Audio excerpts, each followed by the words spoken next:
Hi everybody, this is Carol with Carol's Crazy Crochet and More. Well, today we're going to be doing a little more. I am going to be showing you how to cook beef carne guisada. That's beef tips cubes with gravy.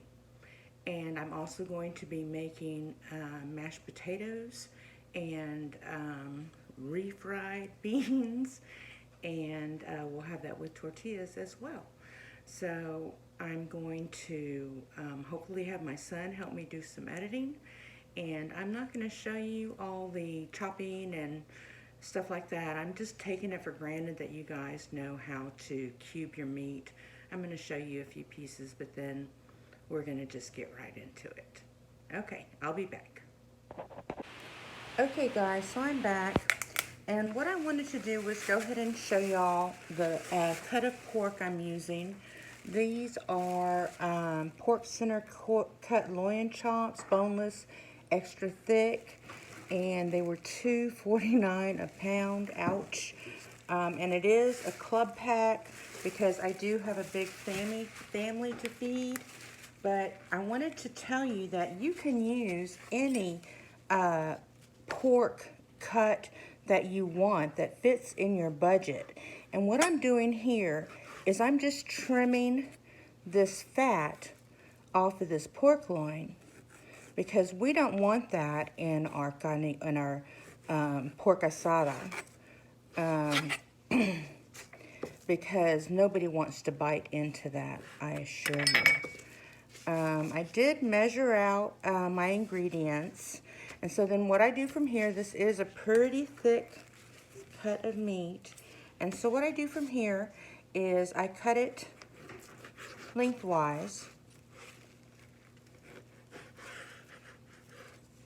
and then I just try and make my cubes bite-sized pieces, just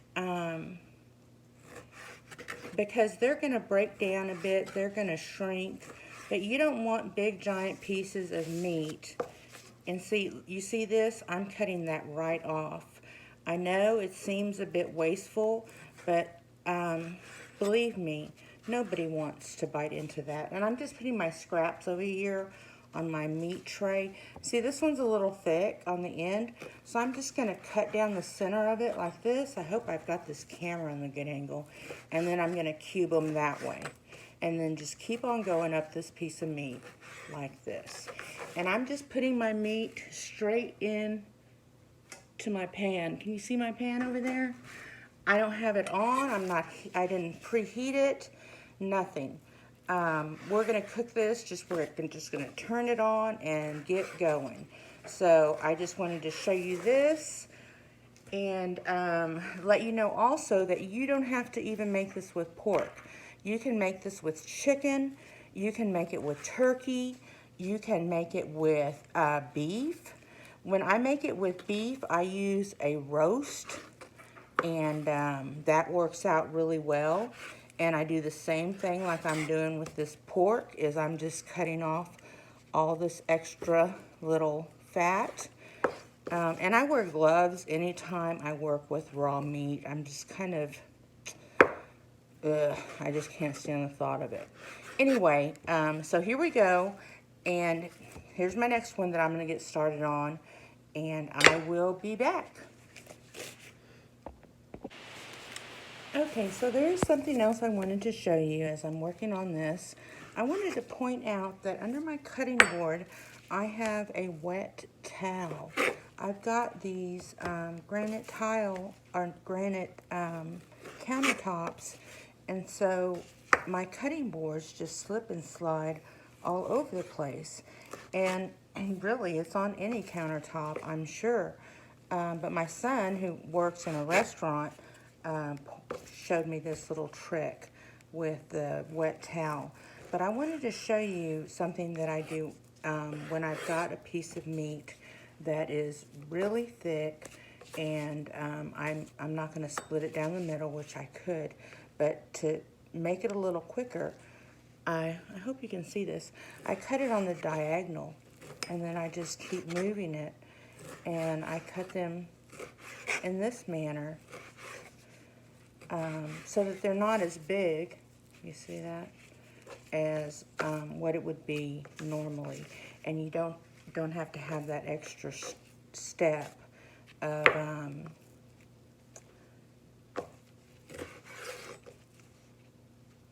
cutting it in half. Sorry guys, this is real life. This is my kitchen. This is how I cook. Some of them, you know, they don't have to be perfect. Perfect is no fun. Oops, you see I just threw some fat in my pan. And so, however you cut your meat, please do you. And these little ones that I've got here, these are going to end up falling apart and adding to our gravy that we're going to make. And it's just going to help just make that gravy so much more delicious.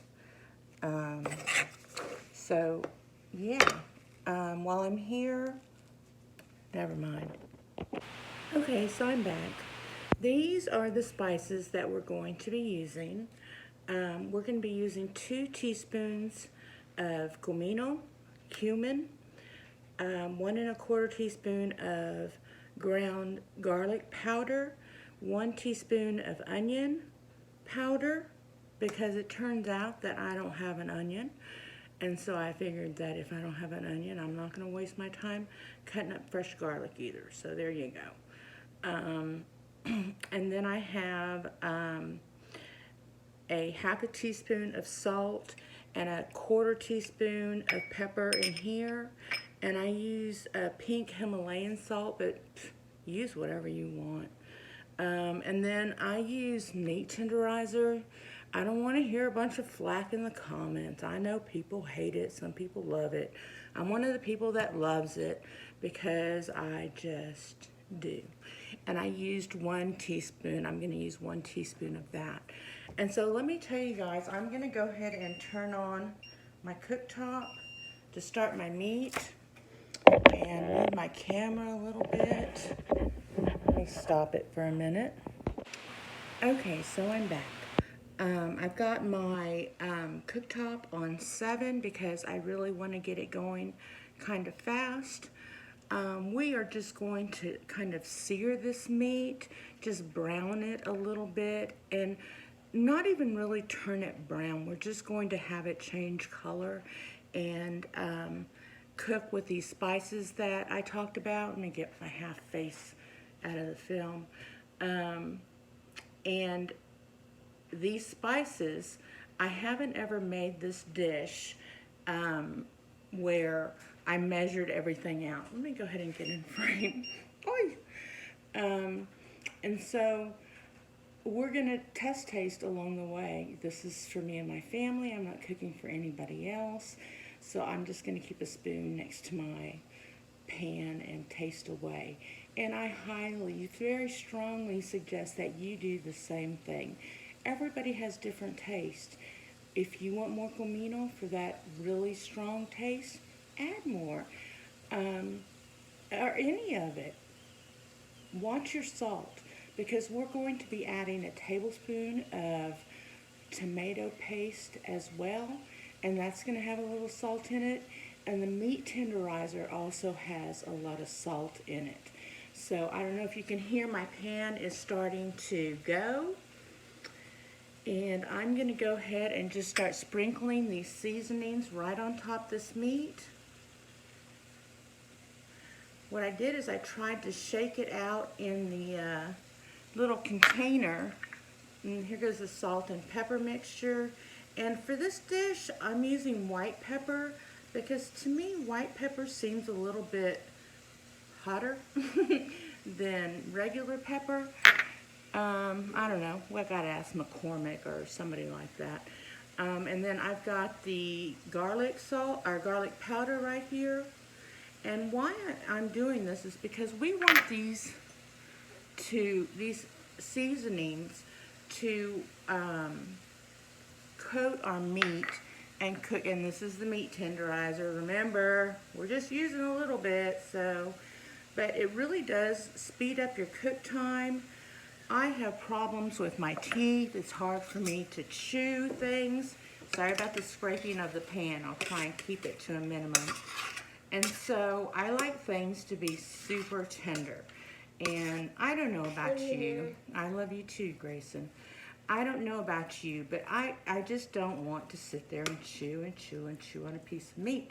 And especially if you're going to put it in a tortilla, I mean, you want that meat to be falling apart. And so this is what we're doing. I've got it on 7, which for me is about a medium high. Yeah, I guess so. My dial goes from 1 to 9, so someone else do the math. But you can hear it cooking, and I'm going to turn it off and come back when it's a little bit browner, and we'll go from there. Okay, so here we are. This is what it's looking like. And you can see we've got these meat juices down here, and that's exactly what we want. I did end up adding another teaspoon of Cumin. It just wasn't aromatic enough for me. So, and I could see that it wasn't coated enough, because you've got to remember that we're not going to add any more seasoning to this. This is the base for our seasoning. So what I'm going to do now is I've got a 14.5 ounce can of diced tomatoes, no salt added, and I'm going to add those in there, and then I'm going to add 14 ounces of water, just like this. Okay. And you're just going to stir that up. And from here, what we're going to do is we are going to let this cook on, I cook it on 5, which is probably medium heat. You want it to have a slight boil. And what I do is I bring it up to boil before I walk away from it. I bring it up to boil, and I've got a boost setting on mine, so that's why it's already starting to go. I bring it up to a boil, and then I cover it, and I leave it for about an hour. I come back and check on it, you know, whenever I'm taking a bathroom break from crocheting. And then we're just going to check on it, make sure that there's enough water in it. It covers most of the meat, but it doesn't have to cover all because it's going to steam. And your tomatoes are going to really help break down this meat, this protein, so that you are going to have some really tender meat when we're done with this. Okay, so we've got it to a boil. I'm going to lower it to 5. I'm going to put the lid on it. And I am going to go ahead and set a timer for 15 minutes because I will get carried away and forget that I'm cooking something. I'll start watching a live, which Granny D I think is on now. I'm trying to run over there. And then come back and check on it. If it needs more water, add more water. You can remember that when we go to make the gravy, if you have too much liquid in your pan, we can ladle some of that out so that your gravy will thicken up. And you won't have to wait for that water to boil out of your gravy. You can remove it, set it aside, and then add it as you need it. If your gravy starts thickening too much, add some of that liquid back in. So that's where we are right now. Everybody heard my grandson Grayson, and this is it. Real life in Carol's kitchen. I'll see you in a bit. Don't forget to check your meat. Okay, friends, I just wanted to pop in and show you something. I peeled these potatoes last week, and then somebody changed their mind about what they wanted to eat, and so I just put them in a Ziploc bag and put them in the refrigerator.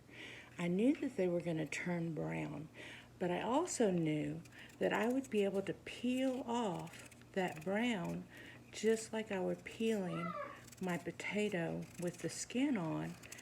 And these potatoes are just fine. Do you see what I'm doing here? Can you tell the difference? That's not potato skin. That's decoloration from the oxygen that this potato was exposed to. So I just wanted to show that to you. If you ever have extra potatoes or something like that, you don't have to toss them. You can just peel them again. Bye. Okay guys, we're back. Yeah. We're here for a test taste. It's been about 20 minutes and I poured some in a little, what do you call these, ramequins, or I don't know, I call them little dip dishes. But I scooped some out and let it cool. And mine needs a little salt. I think everything else tastes pretty good. Might need a little bit more pepper as well. So I'm gonna probably add a 1/4 teaspoon, maybe a little less. No, a 1/4 teaspoon of each into the soup. Or not the soup, but the carne guisada. So I'll see you in a bit. Okay guys, so we're back. And I wanted to show you how thick this has gotten. And I ended up adding another 16 ounces of water to this at about the 40-minute mark. I've been cooking this now for about an hour and a half. And so, I don't know if you can really see how thick this is. Let me get some out. See if you can see this. Oops, can spill it all over the place. There. And so what I'm gonna do now is I have about, I don't know, a little over a tablespoon of flour, but I'm not gonna use it all. I've got a cup of water, cold water, and I'm going to just tap this in and then whisk it up really well. You don't want any lumps in it. You could use a fork to do this, but you'll be whisking a little bit longer with a fork, but a lot of people can do that really quickly, but I'm just not one of them. So you see how loose this is? Can you see that? So I'm going to start pouring this in here and stirring it around, and you can see it already thickening up.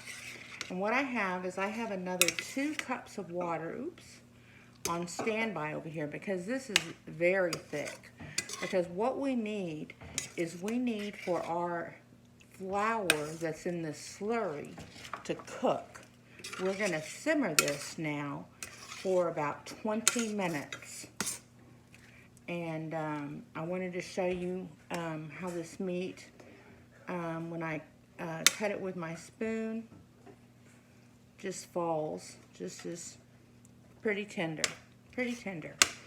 And so you see, now I'm going to add some water. And you need to remember, try to not add too much water because that's going to dilute your spices. And we're just going to be simmering this. We're not going to be doing a hard boil or a soft boil like we did when we were cooking our meat. We're just going to be simmering this. We're going to be checking it often. What I'm going to be doing is cooking my tortillas and making my mashed potatoes. My husband just got back with milk. He was not too happy with me.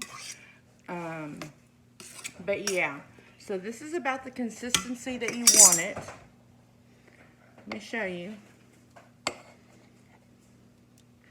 Having trouble. It's pretty loose. And I don't know if you can see, there are chunks of meat in this.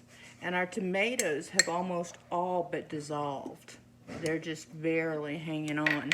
And that's what we want, because we don't want anybody just chomping into a big piece of tomato. I'm actually going to add a little bit more water to this, because this is actually about the consistency that I want my gravy to be when it's done simmering. There, this is a lot better. Can you see how much that loosened up that flour mixture? And some people use cilantro. I'm not one of those people. I'm a cilantro hater. you can freeze this. It's actually quite a bit better when you're having it the next day for leftovers. And what I like to do is cook some extra tortillas and make the tacos for leftovers the next day. I love having this for breakfast in the morning. And so, yeah, I'll be back in about 15 minutes. It'll be just a flash for you. Add water to it as you see fit. Just remember that as it cools, it is going to thicken up a bit more, okay? Grayson wants to be in the video. Here we go. Hi guys, I'm Grayson. We'll see you in a bit. Okay, so here we are again. I am turning off my pork carne asada. You see the consistency of that gravy, but it is going to thicken up. And if your gravy is not looking like this, take your lid off and turn your heat up. Now I'm moving it off my burner, my heat, because these things stay hot for a while if the pan is on there. So I'm going to put it over there, get my lid, and then just leave it venting so that it doesn't get runny and will continue to thicken. Now I want to show you something over here. I've got to fix my flame. There. I don't know what I'm doing. So I get these tortillas from H-E-B, and they come from their bakery. I don't know, if you don't live in Texas, then you are missing out. I'm so sorry. But there are places that you can buy tortillas in the frozen or refrigerated area that are completely raw. These tortillas, I'm going to have to fix my camera. Sorry, guys. These tortillas, that's where this tortilla is cooking. Now I'm going to flip it over and look at that beautifulness. And look how it's puffing up. That means your tortilla was not cooked thoroughly. And I mean, it's okay to eat them that way. Just microwave them or do whatever you want. But these are so much better. And you can do this with any kind of tortilla that you buy at your supermarket or wherever you get your groceries, any brand. If you cook it like this for a couple of minutes, it is going to change the taste of your tortillas. I promise you, you'll never go back. And then I've got just this little tortilla keeper over here. And I'm also going to do some corn ones. If you eat corn tortillas, which are the ones that I prefer, are the corn tortillas. And I do the same thing. And I'm going to show you, I don't know if you can see, but you can see these darker spots. That's where the flour is raw. That's where that tortilla has not been cooked all the way through. So I just wanted to show you how I do this. And my daughter-in-law uses tongs, but I've got my nails, and so it's not that big a deal. So you just want to keep checking it, and when it starts puffing up, it's usually time to flip it. And if it's not puffing up and your tortilla is getting overdone, then you need to turn down your flame. Cool it off a little bit. So yeah, there we go. Talk to you in a minute.